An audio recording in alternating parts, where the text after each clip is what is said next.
Friends, എല്ലാവർക്കും ഞങ്ങളുടെ പുതിയ വീഡിയോയിലേക്ക് സ്വാഗതം. നമ്മൾ കണ്ണൂർ പറശ്ശിനിക്കടവിലേക്കാണ് ഇന്ന് പോകുന്നത്.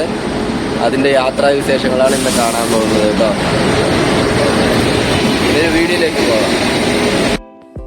പാലക്കാട് നിന്നും കണ്ണൂരിലേക്ക് നമുക്ക് ടിക്കറ്റ് ചാർജസ് വരുന്നത് 100 രൂപയാണ്. 5 വയസ്സിൽ താഴെയുള്ള കുട്ടികൾക്ക് നമുക്ക് ടിക്കറ്റ് എടുക്കേണ്ട കാര്യമൊന്നുമില്ല.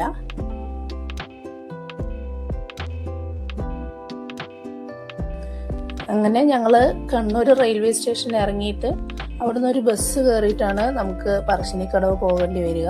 ഏകദേശം ഒരു 3/4 മണിക്കൂറോളം യാത്രയുണ്ട്. 25 രൂപയാണ് നമുക്ക് ചാർജസ് വരുന്നത്. ശേഷം പറശ്ശിനിക്കടവ് എത്തി.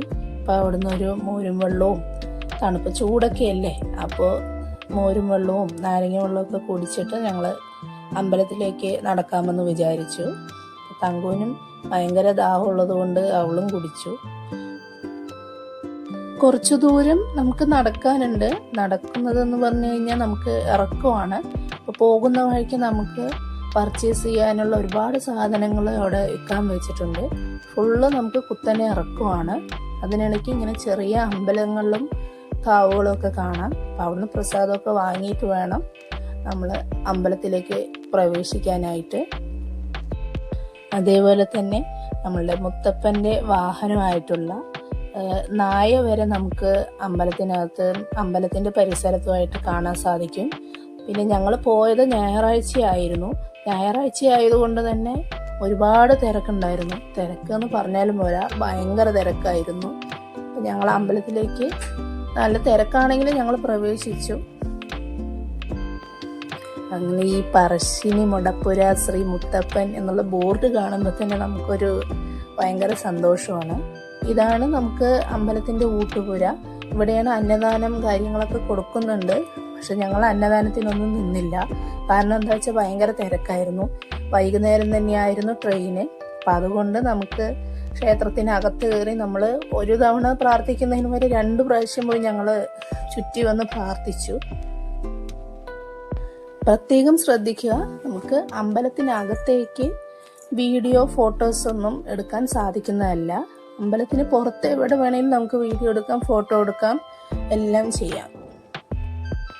അമ്പലത്തിന് ഫ്രണ്ടിലായിട്ട് വലിയൊരു കായലാണ്. അവിടെ ബോട്ട് യാത്രയൊക്കെ ഉണ്ട്. അപ്പം ഞങ്ങൾ അവിടെ ഒന്ന് പോകാമെന്ന് വിചാരിച്ച് അവിടുന്ന് ടിക്കറ്റ് എടുത്തു. ഒരാൾക്ക് 50 രൂപയാണ് ചാർജസ് വരുന്നത്. അപ്പം എങ്ങനെയാണ് ബോട്ട് യാത്ര എന്ന് എക്സ്പീരിയൻസ് ചെയ്യാമെന്ന് വിചാരിച്ചു. തങ്കും ഭയങ്കര എക്സൈറ്റ്മെൻറ്റിലാണ്. ഇതെന്താ സാധനം എന്നൊന്നും അവൾക്ക് അറിഞ്ഞൂടാ. അവളതിന് മുന്നേ ബോട്ടിലൊക്കെ കയറിയിട്ടുണ്ട്. എന്നാലും ഇത് വേറൊരു എക്സ്പീരിയൻസ് ആണല്ലോ.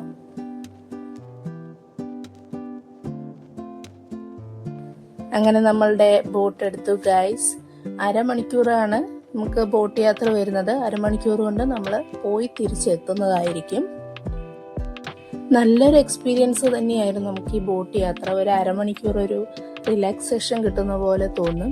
അതുപോലെ തന്നെ നമുക്ക് നമ്മളുടെ അമ്പലം വന്നിട്ട് നമുക്ക് ഈ ബോട്ടിൽ കൂടെ പ്രത്യേകതരം കാഴ്ചയായിരുന്നു. നല്ലൊരു വൈബ് കിട്ടുന്ന പോലെ തോന്നി. നല്ലൊരു കാറ്റും ഉണ്ടായിരുന്നു. നല്ലൊരു പാട്ടുകളൊക്കെ വെച്ച് തന്നിട്ട് അടിപൊളിയായിരുന്നു. നല്ലൊരു എക്സ്പീരിയൻസ് തന്നെയാണ്. എല്ലാവരും അത് എൻജോയ് ചെയ്യണം. നമ്മളുടെ കപ്പിത്താനും ചെറിയൊരു കപ്പിത്താനായിരുന്നു. നമുക്ക് ബോട്ടിനകത്ത് ഐസ്ക്രീം, വെള്ളം അങ്ങനെയുള്ള കുറച്ച് ചെറിയ ചെറിയ ഐറ്റംസ് ഒക്കെ അവൈലബിൾ ആണ്. നമുക്കത് വാങ്ങാവുന്നതാണ്. അങ്ങനെ 1/2 മണിക്കൂറിന് ശേഷം നമ്മൾ തിരിച്ചെത്താനായിരിക്കുന്നു ഗൈസ്. ബോട്ടിറങ്ങി ഞങ്ങൾ നേരെ പോയത് അമ്പലക്കുളത്തിലേക്കാണ്. ജസ്റ്റ് ഒന്ന് കാല് കഴുകാന്ന് വെച്ചു. ഈ ഭാഗത്തേക്കൊന്നും നമുക്ക് പോവാൻ സാധിക്കില്ല കേട്ടോ. മോൾക്ക് ചോറൂണും കൂടി നടത്താമെന്ന് വിചാരിച്ചു. എന്തായാലും ഇവിടം വരെ വന്നതല്ലേ, അപ്പോൾ അതൊരാഗ്രഹം. 40 രൂപയാണ് നമുക്ക് ചോറൂണിന് ചാർജസ് വരുന്നത്. 100 രൂപ 101 രൂപ നമ്മൾ ദക്ഷിണയായിട്ട് തിരുമേനിക്ക് കൊടുക്കണം. തിരുമേനി കുട്ടീൻ്റെ മുഖമൊക്കെ ഒന്ന് കഴുകാൻ പറഞ്ഞു. അത് കഴിഞ്ഞ് ചെവിയിൽ കുട്ടിയുടെ പേര് 3 പ്രാവശ്യം നമ്മൾ പറയാൻ പറഞ്ഞു. അപ്പോൾ ഏട്ടൻ അതൊക്കെ പറഞ്ഞു. പിന്നെ തങ്കു കുറച്ച് വികൃതിയായിരുന്നു. അതേപോലെ തന്നെ കുട്ടി എല്ലാത്തിനും സഹകരിക്കുന്നുണ്ടായിരുന്നില്ല. അപ്പം ഞങ്ങൾ ഒരുപാട് ബുദ്ധിമുട്ടിയിട്ടാണ് ചോറൂണൊക്കെ നടത്തിയത്. ആദ്യം ഏട്ടൻ കൊടുത്തപ്പോൾ കഴിക്കുന്നേ ഉണ്ടായിരുന്നില്ല, ഭയങ്കര വാശിയായിരുന്നു. അതിനുശേഷം ഞാൻ കൊടുത്തിട്ടാണ് പിന്നെ ശരിയായത്. അത് കഴിഞ്ഞ് അവൾക്കൊരു ഓട്ടോ ഒക്കെ വാങ്ങിയ ശേഷം അവൾ ഇത്തിരി ഹാപ്പിയായി.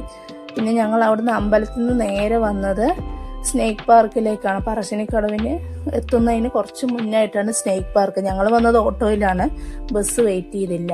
8 മണി തൊട്ട് 6 മണി വരെയാണ് നമുക്ക് വിസിറ്റിംഗ് ടൈം വരുന്നത്. നമുക്ക് 4 വയസ്സ് വരെയുള്ള കുട്ടികൾക്ക് ഫ്രീ ആണ്. അതുപോലെ തന്നെ 4 വയസ്സ് മുതൽ 12 വയസ്സ് വരെയുള്ള കുട്ടികൾക്ക് 30 രൂപയും 12 വയസ്സിന് മുകളിലുള്ള എല്ലാവർക്കും 50 രൂപയാണ്. പിന്നെ വയസ്സായവർക്കൊക്കെ നമുക്ക് ഫ്രീ ആയിട്ട് തന്നെയാണ് അവർ ടിക്കറ്റ് പ്രൊവൈഡ് ചെയ്യുന്നത്. നമ്മൾ ആദ്യം കയറുമ്പോൾ തന്നെ കാണുന്ന കാഴ്ച ഇങ്ങനെയാണ്. ഒരുപാട് ചെടികളുണ്ട് കേട്ടോ. ഇത്രയൊന്നുമല്ല. ആദ്യം പോയത് അക്വാ വേൾഡിലേക്കാണ്. അത് നമ്മൾ ഈ മീനുകളുടെ ഒരു അക്വാറിയമാണ്. മീനുകളുടെ ഒരു കാഴ്ചകളൊക്കെയാണ് അവിടെയുള്ളത്. പലതരത്തിലുള്ള മീനുകളുണ്ട്. എല്ലാത്തിൻ്റെ പേരൊന്നും എനിക്ക് അത്ര ഓർമ്മയില്ല. കുട്ടി ആദ്യം പേടിച്ചു പോയി. ബ്ലാക്ക് കളറിലല്ലേ നമ്മൾ ആദ്യം കണ്ടത് ബാക്ക്ഗ്രൗണ്ട്, അതുകൊണ്ട് പേടിച്ചു പോയി. പിന്നെ അവൾ മീനിനെയൊക്കെ കണ്ടപ്പോൾ അവൾ ഒത്തിരി ഓക്കെ ആയി, പേടിയൊക്കെ മാറി. ഒരുപാട് തരത്തിലുള്ള മീനുകളുണ്ട് കേട്ടോ ഇവിടെ. എല്ലാവരും ഒന്ന് കണ്ടോളൂ.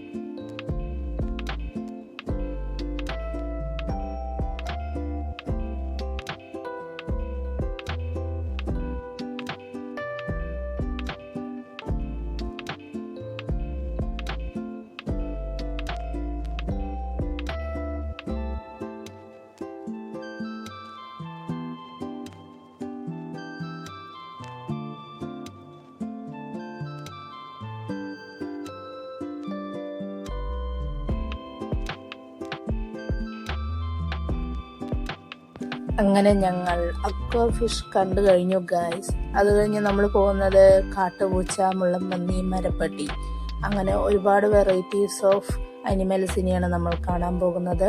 ഇതാണ് കുറ്റ്യാടി എന്ന് പറയുന്ന മരം. എന്താണെന്നൊന്നും എനിക്കറിയില്ല. നമ്മൾ നേരെ പോകുമ്പോൾ കാണുന്നത് സിൽവർ പെസന്റ് എന്ന് പറയുന്ന ഒരു ജീവി. അത് എന്ത് ജീവിയെന്ന് എനിക്കറിയില്ല. അങ്ങനെ കണ്ടു. പിന്നെ നമ്മൾ കാട്ടുപൂച്ചയുടെ അടുത്ത് എത്തിയിരിക്കുന്നു. പക്ഷെ കാട്ടുപൂച്ച എവിടെയെന്ന് നോക്കിയിട്ട് ഒരുപാട് കണ്ടൊന്നുമില്ല. പിന്നെ സൂം ചെയ്ത് നോക്കിയപ്പോഴാണ് അതാ അവിടെ ഇരിക്കുന്നു. ഒരു ഭാഗത്ത് ഒതുങ്ങിയിരിക്കുന്നുണ്ട്. കക്ഷി ഉറങ്ങുവാണെന്ന് തോന്നുന്നു. Next നോക്ടൂർണൽ house. ഇതെന്താണെന്നറിയില്ല, ഒന്നുകൂടെ പോയി നോക്കാം. നമ്മൾ കാണുന്നത് നമ്മളുടെ ഓരോരോ പ്രത്യേക തരത്തിലുള്ള പാമ്പുകളുടെ ഒരു കൂമ്പാരമാണ്. ഇവിടെ റെഡ് കളറുള്ളത് കൊണ്ട് നമുക്ക് ക്ലിയർ ആയിട്ട് അത്ര ക്ലാരിറ്റി കിട്ടിയില്ല വീഡിയോ എടുക്കുമ്പോൾ. ഇത് വന്നിട്ട് മുള്ളൻപന്നിയാണെന്ന് തോന്നുന്നു. പിന്നെ ഇന്ത്യൻ റോക്ക് പൈത്തൺ, അങ്ങനെ ഒരു തരം പാമ്പ് എവിടെയോ ഉണ്ട്.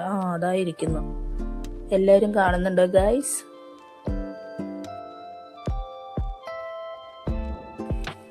നെക്സ്റ്റ് ഞങ്ങൾ കണ്ടത് നീർനായയോ കാട്ടുനായയോ അങ്ങനെ എന്തോ ഒരു സംഭവമാണ്. അതാണ് ഗൈസ് സാധനം. കറുത്ത കളറിൽ. എന്താ അതിൻ്റെ പേരെന്ന് എനിക്ക് അത്ര ഓർമ്മ കിട്ടുന്നില്ല. അതാണെങ്കിൽ ക്ലാരിറ്റിയും കിട്ടുന്നില്ല കാണാൻ. ആളെന്തോ ഫുഡ് കഴിക്കുന്ന തിരക്കിലാണ്. നമ്മൾ ഡിസ്റ്റർബ് ചെയ്തു തോന്നുന്നു. Sorry guys. അങ്ങനെ ഞങ്ങൾ ആ റെഡ് കളറിലുള്ള ബ്ലാക്ക് റൂമിൽ നിന്ന് ഞങ്ങൾ പുറത്ത് വന്നിരിക്കുന്നു. പിന്നെ കാണുന്നത് ചെറിയ ഒരു ഗുഹൻ്റെ ഉള്ളിൽ വെള്ളം നിറച്ചിട്ട് കുറേ മീനുകൾ അതിനകത്ത് അടുക്കി വെച്ചിട്ടുണ്ട്. എന്ത് മീനാന്നൊന്നും നമുക്ക് അറിഞ്ഞൂടാ, പേരൊക്കെ മറന്നുപോയി. പലതരത്തിലുള്ള വായിക്കൊള്ളാത്ത പേരുകളായതുകൊണ്ട് ഒന്നും എനിക്ക് ഓർമ്മയില്ല ഗൈസ്. വാവ്, എൻ്റെ അതേ ഇനം നിങ്ങൾ കാണുന്നുണ്ടോ ഗൈസ്? അതെങ്ങോട്ടേക്കോ ഓടുന്നുണ്ട്. ഒരാളല്ല, ഒരുപാട് പേരുണ്ട്. നമ്മളെ കണ്ടപ്പോൾ അതിൻ്റെ സന്തോഷം പ്രകടിപ്പിക്കുകയാണെന്ന് തോന്നുന്നു. നെക്സ്റ്റ് റെഡ് ആൻഡ് സിൽവർ, അലങ്കാര ആമ. ഇതാ അലങ്കാരമുള്ള ആമ അവിടെ വായു പൊളിച്ച് നിൽക്കുന്നു. മേലോട്ട് നോക്കി വൈറ്റമിൻ ഡി കിട്ടാനാണെന്ന് തോന്നുന്നു. വെയിലത്ത് നല്ല നോക്കി നിൽക്കുന്നുണ്ട്. ഞാൻ പിന്നെ കുറച്ച് റെസ്റ്റ് എടുത്തു ഗൈസ്. എനിക്ക് നടന്ന് മതിയായി, രാവിലെ മുതലേ ക്ഷീണിച്ചുകൊണ്ട്. പിന്നെ ഇതാ നമ്മളുടെ എമു നല്ല ഹൈറ്റ് ഉണ്ട്. നമ്മളെ കൈയൊക്കെ വെച്ചാൽ നമ്മളെ കൈയൊക്കെ കൊത്താനൊക്കെ ചാൻസ് ഉണ്ട്, അത്രയും ഹൈറ്റ് ഉണ്ട്. അപ്പം നമ്മൾ പോകുമ്പോഴൊക്കെ ഒന്ന് സൂക്ഷിക്കുക ഗൈസ്. നെക്സ്റ്റ് ബേർഡ്സിൻ്റെ ഒരു ലോകത്തേക്കാണ് നമ്മൾ പോകുന്നത്. ഞാൻ നടന്നു കുട്ടിൻ്റെ പിന്നാലെ. ഇതാ നമ്മുടെ വീട്ടിനടുത്ത് തന്നെ കാണുന്ന സാധനം അവിടെ നിൽക്കുന്നു, മയിൽ. പിന്നെ റെപ്റ്റൈൽ സോൺ എന്താണെന്ന് നമുക്ക് കണ്ടുവരാം. അവിടെ അണലി, ചേര, കാട്ടുപാമ്പ്, അങ്ങനെ ഒരുപാട് തരത്തിലുള്ള പാമ്പ് ഐറ്റംസ് ഉണ്ട്. ഇതാ നമ്മൾ ആദ്യം കാണുന്നത് എന്താണ്, പെരുമ്പാമ്പ് എന്നൊരു പേരെന്നെ ഉള്ളൂ. ആള് വണ്ണമൊന്നുമില്ല, കുറച്ച് നീളം കൂടുതലുണ്ട് എന്ന് തന്നെ ഉള്ളൂ. തിരിച്ചു നോക്കിക്കഴിഞ്ഞാൽ നമ്മുടെ മുത്തപ്പനെ വരച്ചിരിക്കുന്നതായിട്ട് കാണാം. വളരെ ഭംഗിയായിട്ട് തന്നെ വരച്ചിട്ടുണ്ട്. നെക്സ്റ്റ് നമ്മൾ പോകാൻ പോകുന്നത് എന്നെ കാണാനാ, പേര് മറന്നുപോയി ഗൈസ്. ഇത് മൂർഖനാണോ അണലിയാണോ എനിക്ക് ഓർമ്മയില്ല. ഇത് പെരുമ്പാമ്പ് തന്നെയാണോ എന്ന് അറിയില്ല. ഇതാ ഒരു നീർക്കോലി, കാണുമ്പോൾ തന്നെ ഭയങ്കര അറപ്പ് തോന്നുന്നു. എനിക്ക് പൊതുവെ പാമ്പുകളിനെ അത്ര ഇഷ്ടമല്ല കേട്ടോ. എന്നാലും നമ്മൾ കുട്ടിക്ക് ഒന്ന് കാണിച്ചു കൊടുക്കാന്ന് പറഞ്ഞിട്ടാണ് നമ്മൾ ഈ സൂവിലേക്ക് വന്നത്. ആളെന്തൊക്കെയോ കിടന്ന് തിരയുന്നുണ്ട്. വിഷമുള്ള സാധനമാണോ എന്ന് എനിക്ക് അറിഞ്ഞുകൂടാ. അങ്ങനെ ഞങ്ങൾ അണലിയെ കണ്ടിരിക്കുന്നു ഗൈസ്. ആ ഭാഗത്ത് ഒളിഞ്ഞിരിക്കുന്നുണ്ട്. ഗ്രീൻ ഇഗ്വാനെ കണ്ടു ഞങ്ങൾ. നല്ല രസമുണ്ട് കാണാൻ. ഓന്നിന്റെ വലിപ്പുള്ളൊരു സാധനം. നമ്മൾ ഇത് മിനി ഊട്ടിയിൽ പോയപ്പോൾ കണ്ടിട്ടുണ്ടായിരുന്നു. നമ്മളെ ദേഹത്തൊക്കെ വെച്ച് തരും. പക്ഷെ ഞങ്ങൾ പേടി കൊണ്ട് വെച്ചില്ല. നമുക്ക് കണ്ടാൽ മാത്രം മതിയല്ലോ, വെറുതെ എന്തിനാ മേലേക്ക് കയറ്റി പണി ഉണ്ടാക്കുന്നത്. നെക്സ്റ്റ് നമ്മൾ കാണാൻ പോകുന്ന സാധനം ക്രോക്കോഡൈൽ ആണ് ഗൈസ്. ഞാനിത് ഇത്ര എണ്ണമൊക്കെ ഒരുമിച്ച് കാണുന്നത് ആദ്യമായിട്ടാണ്. ഞാൻ വിചാരിച്ചത് മരിച്ചു പോയിന്ന്. കാരണം അതിൻ്റെ കിടപ്പ് കാണുമ്പോൾ അങ്ങനെ തന്നെ നമുക്ക് തോന്നിയത്. പിന്നെ ഏട്ടനാണ് പറഞ്ഞത് അത് എത്രയോ ദിവസങ്ങളോളം മണിക്കൂറുകളോളം ഒക്കെ ഇങ്ങനെ ഇരിക്കും, അങ്ങനെയാണ് മുതലകൾ എന്ന് പറഞ്ഞിട്ടുണ്ടായിരുന്നു. അതാ നമ്മുടെ മുതലകളുടെ ആശാൻ സ്റ്റീവ് ഇർവിൻ. ഞങ്ങൾ എന്തായാലും ആളെ കണ്ടപ്പോൾ ഒരു ഫോട്ടോ എടുക്കാം, വീഡിയോ എടുക്കാമെന്ന് വിചാരിച്ചു. തങ്കുവിനും നല്ല ഇഷ്ടപ്പെട്ടു, പക്ഷെ തങ്കുവിന് പേടിയായി. നെക്സ്റ്റ് നമ്മൾ പോകുന്നത് ചെറിയ തരത്തിലുള്ള പാമ്പുകളിലേക്കാണ് നമ്മൾ പോകുന്നത്. നമുക്ക് നോക്കാം എങ്ങനെയുണ്ടെന്നൊന്ന് നോക്കാം.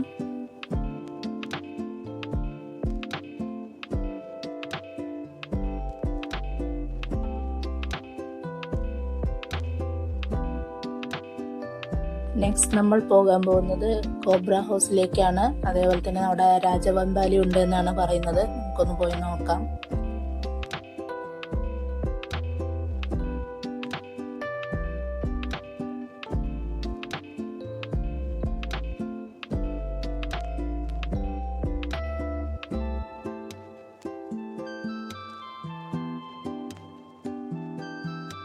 അങ്ങനെ നമ്മൾ പാമ്പുകളെയൊക്കെ കണ്ടു കഴിഞ്ഞിരിക്കുകയാണ് ഗൈസ്.